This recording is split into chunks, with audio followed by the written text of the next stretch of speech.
জাত ইস্যুতে উত্তপ্ত বিধানসভা, ওয়াকআউট সিপিআইএম বিধায়কদের।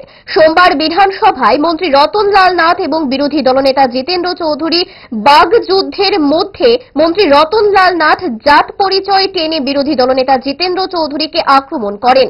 মঙ্গলবার বিধানসভার বাজেট অধিবেশনের তৃতীয় দিনে বিরোধী দলের উপনেতা শ্যামল চক্রবর্তী এই ইস্যুতে বক্তব্য রেখে মন্ত্রী রতনলাল নাথের বিরুদ্ধে এই ইস্যুতে কথা বলতে শুরু করলে ট্রেজারি বেঞ্চের সদস্যদের সঙ্গে বিরোধী দলের সদস্যদের তীব্র বাদানুবাদ শুরু হয়। তখন বিরোধী দলের বাম বিধায়করা দলনেতা জিতেন্দ্র চৌধুরীর নেতৃত্বে বিধানসভার ওয়ালে নেমে স্লোগানের মাধ্যমে তীব্র বিক্ষোভ প্রদর্শন করে।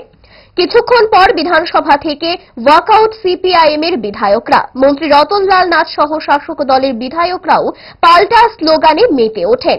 যদিও জাত ইস্যুতে এদিন বিধানসভায় মথার বিধায়করা ছিল একেবারে নিশ্চুপ।